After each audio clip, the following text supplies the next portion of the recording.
Now, King Charles is making the front pages this morning after being, of course, discharged from hospital yesterday following treatment for an enlarged prostate. Meanwhile, EastEnders also raising awareness of prostate health, and last night, Alfie Moon was coming to terms with his prostate cancer diagnosis.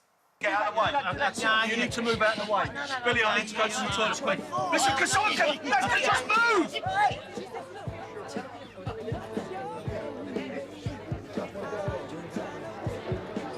What sort of bloke can't control his own bladder? Well, a bloke who's been having difficult cancer treatment every day for the past month. And I know it's happening, but I can't stop it. And I just see Ian and Billy and Paddy just laughing at me, you know, and I'm thinking, is this the way it is now? Is this the bloke I'm going to be?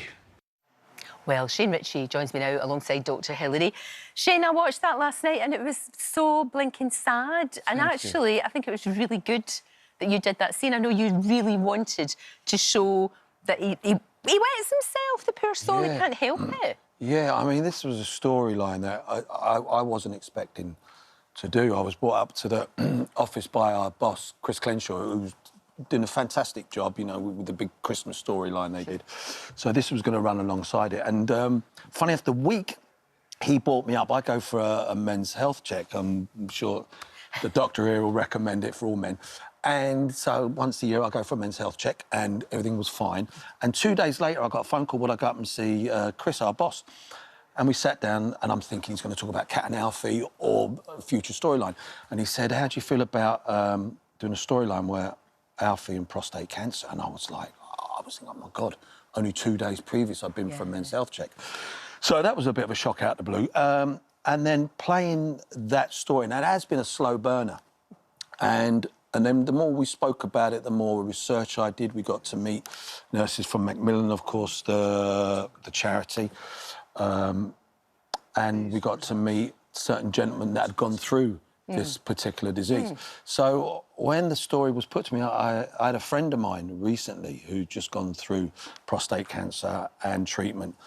And he's a big keen golfer. Right. And he was telling me that he'd just finished playing golf. He was at the bar with his friends and uncontrollably just wet himself. Oh, the poor guy. And I remember thinking about this, thinking, OK, this is so important to tell the story. So I remember sitting with Chris and said, if we're going to play this, can we do a scene where Alfie, wherever it happens, wets himself? Thinking it may or may not happen, and then getting the script and working with Chris and working with the charities, Prostate Cancer UK, they put it in the script, and I remember it was leading up to doing this scene, and I was so nervous about wanting to get it right and to get the tone right. Yep.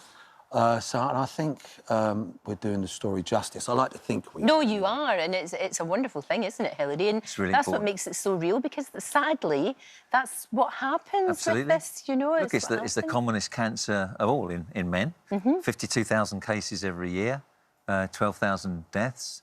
140 every day.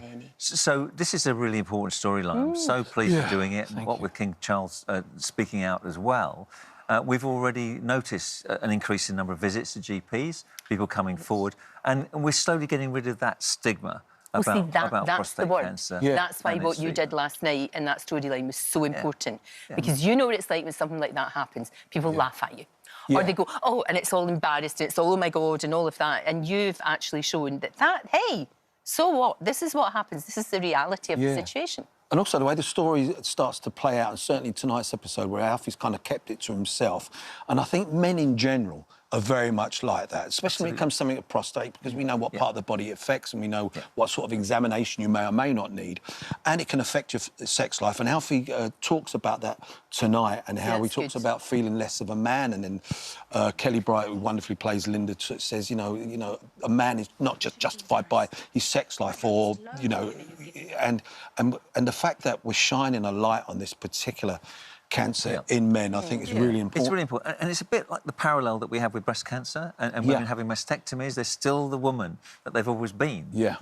But they need that treatment. And the same with prostate cancer treatment. Yes, it might involve surgery, it might involve radiotherapy or chemotherapy, hormone treatment, but you're no less of a man. You're having treatment for a cancer. And yes, you can get temporary incontinence. You can get ED problems, erectile dysfunction.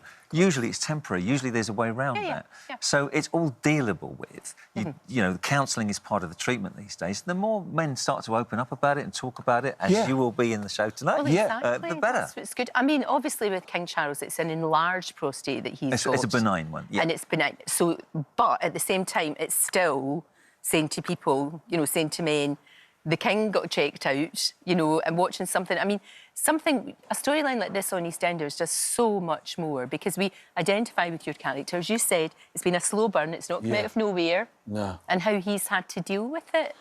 Yeah, and the story will start to unfold more where you see the treatment and how it affects Alfie. Oh, that's good. And certainly, once again, harping on about tonight's episode, where Alfie opens up and talks about it. And I think that's really important, that men in general, standing around the pubs, on golf courses, or whatever you're doing, that we talk openly about it. Do you think it's getting better? I mean, this will I do. definitely help. But I do. I mean, it's my dad would never have talked about that. No. That would have been all jokey, and you know. But I think your generation and generations before you, your son, you know, they will talk about it. Yeah, and I talk about it with my boys now. I've got, you know, 2 older boys. And for them, it's becoming the norm to talk about stuff like this. And I think the more when we normalise it, then it's easier to talk about it in pubs. And I think Alfie, the character, and playing that storyline out is going some way to helping. And that's really down to our exec producer at Enders. But you know what?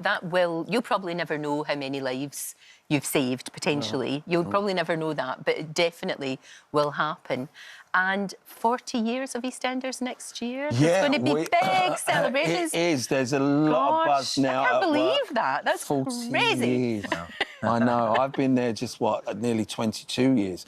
So there's a lot of buzz about what may or may not happen story-wise. So everyone's really excited. I'll About it. bet. And you love it. I do. I've not been there for a while. You were born to be here. Come on. It's great being part of an ensemble. That's what I love. You know, there's about... It's a team, right? There's a good team. And, you know, the people behind the scenes that, you know, work on some of these wonderful storylines just are incredible. And they're the unsung heroes, really, of EastEnders. No, it's brilliant. Thank you both so much. Thanks, buddy, for being thank here. you. EastEnders, Nice of course, and it's Great going to be a good storyline. one tonight, actually. It's very moving. Tonight, 7:30, of course.